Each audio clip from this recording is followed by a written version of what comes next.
பெல்லைக்கனே press பண்ணுங்க. அப்போதான் நம்ம போடுற புது வீடியோஸ் எல்லாம் உங்களுக்கு ஒன்றுக்குள்ள கிடைக்கும். ஐயப்பனை வியக்க வைத்த பக்தரின் அன்பை பற்றி உங்களுக்கு தெரியுமா? தன் அன்னைக்காக புலிப்பால் தேடி காட்டிற்கு செல்கிறார் ஐயப்பன்.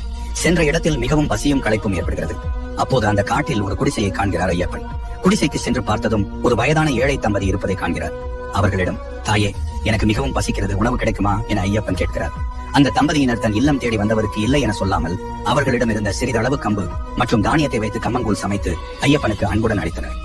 உணவு தீர்ந்ததால் அந்த தம்பதியினர் வெறும் தண்ணீரை குடித்துவிட்டு பசியுடன் அன்று இரவு உறங்கினர். இவர்களின் அன்பையும் தியாகத்தையும் கண்டு வியந்து போன ஐயப்பன் தான் யார் என்பதை அவர்களிடம் உணர்த்தி, அவர்களிடம் உங்களுக்கு என்ன வரம் வேண்டும் கேளுங்கள் என கூறினார்.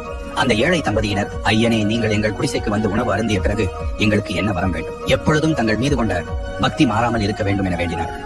ஐயப்பனோ, நீங்கள் கொடுத்த கம்மங்கூழுக்கு மட்டுமில்லை, நான் என்றென்றும் உங்களின் அன்பிற்கும் அடிமை. நீங்கள் எப்பொழுது வேண்டுமானாலும் என்னை நினைத்து எதை வேண்டினாலும் அதை உங்களுக்கு வரமாக தருவேன் என கூறி ஐயப்பன் அங்கிருந்து செல்கிறார். இதனாலதான் ஐயப்பன் ஏழைகளின் கடவுள் மற்றும் அன்புக்கு அடிமையானவர்னு சொல்றாங்க.